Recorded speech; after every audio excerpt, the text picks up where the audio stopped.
So the government just refused permission to extend the debate on whether the Parliament would be shut down or not, and pushed the vote through. I did not get to speak, or at least I got to speak only a little bit. I'm pretty pissed off about it, so I'm going to do my speech now and put it up. I will be brief. This government is again moving to shut down Parliament.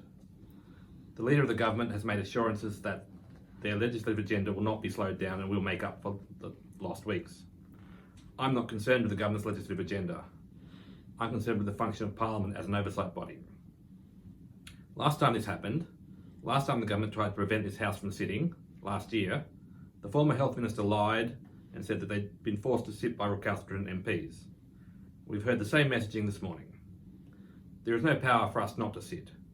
And if we did not reach quorum today, the House would be attempting to sit every day until we reach quorum, and every MP would have to be ready to attend every day. This government has hidden human rights assessments from the public. You've hidden information you claim exists to support the lockdown decisions. You've hidden the advice used to justify the closure of the Parliament. Instead, just sending us a short letter saying we could not meet from an unknown bureaucrat acting in the role as head of a committee that no one's ever heard of.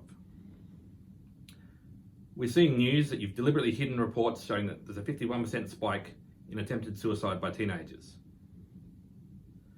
This week's announcement that the government will implement a curfew and close public parks in Melbourne is nothing but a naked show of force. It is not intended to reduce transmission. There is no health advice that parks are transmission risks. It is intended to scare the public and demonstrate the authority and power of the government. The message is clear. Do what you are told, or the government will make you suffer. Do what they say, or they will lock you in your homes at night and punish your children. We have said before, when the government pushed to extend the state of emergency, that power corrupts. Now we see it in action. The Premier using his iron fist and his will to power to force Melbourne and Victoria to bend to his will. It's a delusion.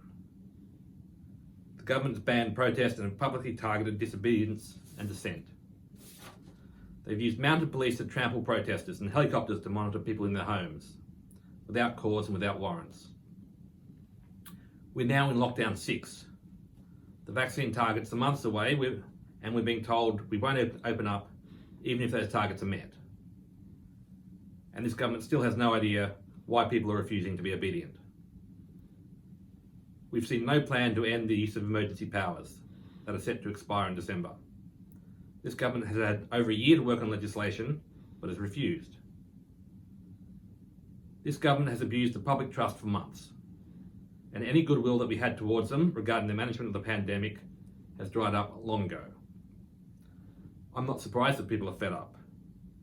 We're sick of living under authoritarian rules. The closure of Parliament where the government is exercising emergency powers is just another contradiction to add to the list. Let us do our jobs and apply scrutiny to the government over the lockdown. The Liberal Democrats oppose this motion.